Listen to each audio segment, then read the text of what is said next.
Hello and welcome. My name is John Corrado, and today we will be talking about Lagrange's theorem. Lagrange's theorem is a pretty important result in abstract algebra. It's fairly useful by itself, but it's also works as a building block for some theorems down the line.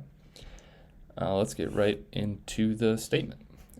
First, we begin with a group. Let G be a group of finite order. And then a subgroup. Let H be a subgroup of G. And what can we say about G and H?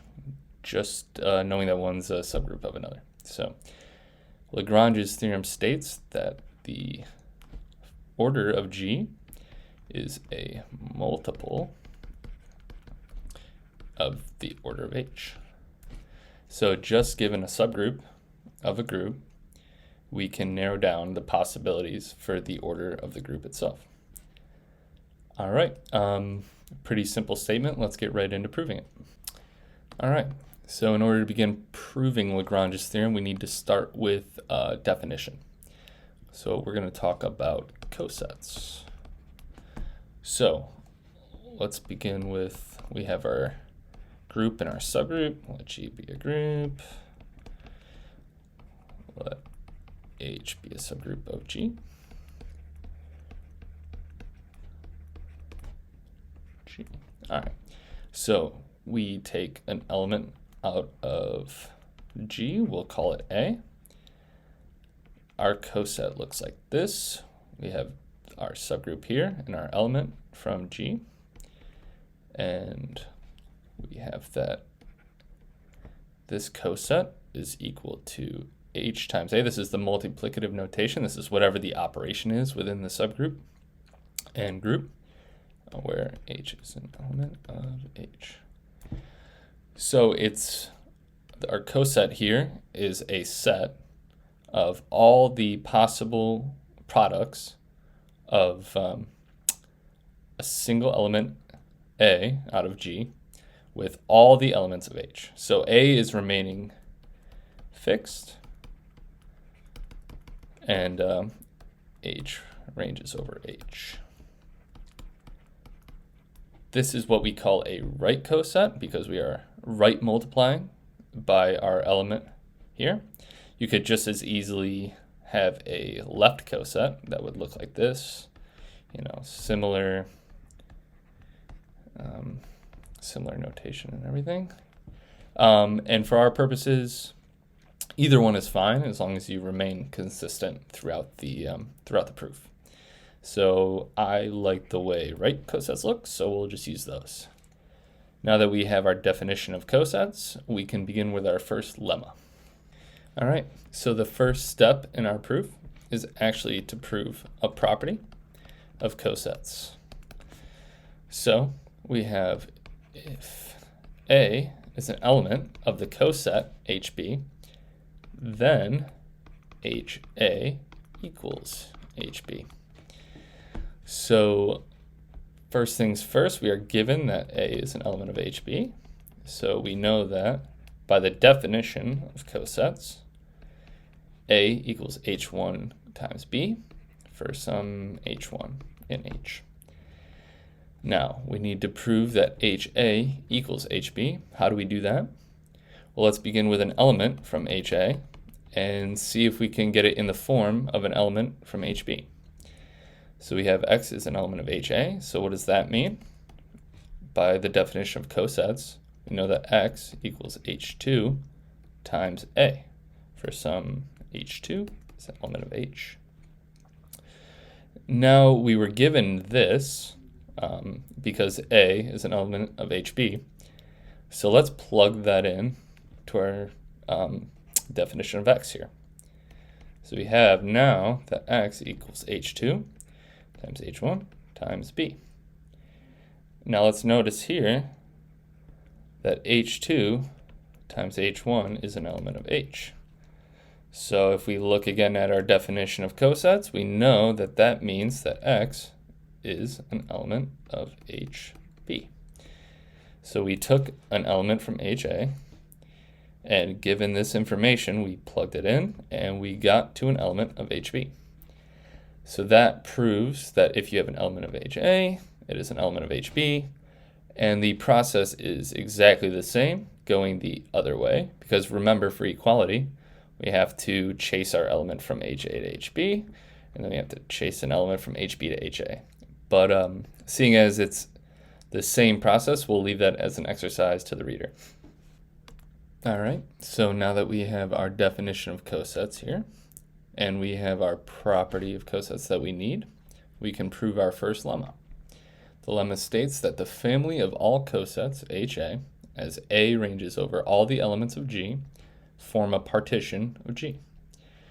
So let's quickly remember what a partition looks like. So we have our set G. We're going to split it into 3 subsets here. So for these 3 subsets to form a partition of G, that means that they are mutually disjoint. So let's say I have an element of 3, it's not in 2 or 1, or if I have an element in 2, it's not in 1 or 3, etc., etc. So they're mutually disjoint.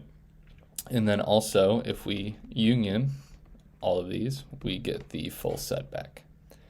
So let's apply this to our family of cosets here and see if we can form a partition of G. So first thing we need to show is that the cosets are mutually, not exclusive, disjoint.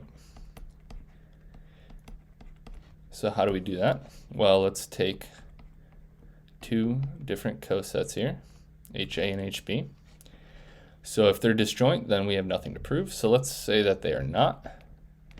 Let's say that their intersection is non-empty. And let's take an element from this intersection. So X is an element of HA intersect HB. So that means X is an element of HA. And X is an element of HB. So by our definition of cosets here, we show that this is equal to H1 times A for some H1 in H. And this is equal to H2 times B for some H2 in H. So we have X equals this and X equals that. Well, let's see what happens if we set them equal to each other. We have H1A equals H2B. So from here, we solve for A by multiplying on the left by H1 inverse. So H1 inverse times H1A equals H1 inverse H2B. Now these cancel out. We get the identity here. So we have that A equals H1 inverse H2B. H1 inverse times H2 is an element of H. So that means we have that H is an element, or A, excuse me, is an element of HB. Now this should look pretty familiar. This relates back to the property we just showed. A is an element of HB, so HA equals HB. So that means the only time we have a non-empty intersection is between the same coset, so the trivial case. So all these cosets are mutually disjoint. That's the first step in showing that it's a partition. Our next step is to show that every element of G is covered by some coset. So we have an element of G, we'll call it C. What coset does this belong to? Well, we know that C equals the identity. This is the identity of G, which is also an H. So we know that E is an element of H, which means that C is an element of HC. So every element of G belongs to a coset, and every coset is mutually disjoint. So we have that the family of all cosets, HA, as A ranges over G, is a partition of G. That's our first lemma proven, and we have one more to go. All right, so we're ready to prove our second and final lemma. Lemma 2 states that if HA is any coset of H, there is a one-to-one correspondence from H to HA. Let's quickly remember what a one-to-one correspondence is. So a one-to-one correspondence is a function that is a bijection from H to HA. Now, what's a bijection? Well, we have our domain H and our codomain HA. We have our elements in each. Now, the fact that F is a bijection means that F maps elements from H to elements of HA, and that no element of HA is mapped to twice, and no element of HA is not mapped to at all. So every element of HA is mapped to once and only once. Now let's see if we can form our bijection from H to HA. Well, the most natural choice is actually the correct one. So if we define our function f as f of h equals h times a. So we have our element from H mapping to an element from our coset. So now our next step is to prove that F is a bijection. And for F to be a bijection, first we'll show that F is injective.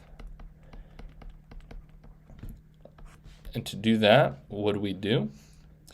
Well, let's take two elements of our codomain and set them equal. So we'll call it H1A equals H2A. And we have to prove that the H from our domain is the same for each. This is pretty clear. All we have to do is right side cancel these A's, and we have H1 equals H2. So we know that F is injective. Now we just have to show that F is surjective. That means that every element in the codomain, every element of this coset here, has a matching element in the domain. Well, if we take our element from the codomain, we know that it looks like a product. So it looks like this, and we know that this is just equal to f of h. So it's pretty clear that every element of HA is covered by an element of H. So there we go. We have our one-to-one correspondence, and that proves our second lemma. All right, so now's a good time to take a step back and see what we've actually proven with these two lemmas. So let's remember our first lemma. The family of all cosets, HA, as A ranges over G, form a partition of G. So what does that look like? We have our G. We partition it up. We have different cosets of H that partition G. So none of these share any elements, and altogether, if you union them, they form the entirety of G. Now our second lemma that we just proved, if HA is any coset of H, there's a one-to-one correspondence between H and HA. So what does that mean? We have our set from H as its elements, and then we have any coset. I'm putting HA, but it can be, this is any element of G. And we have H1A, H2A, H3A, dot, dot, dot. So what does that mean, this one-to-one correspondence? Well, that means for every element of H, we have an element of HA. And the conclusion of that is that the order of H is equal to the order of HA. So if we combine these two lemmas, we know that each of these cosets has a one-to-one correspondence with H. So each of these has an order of H.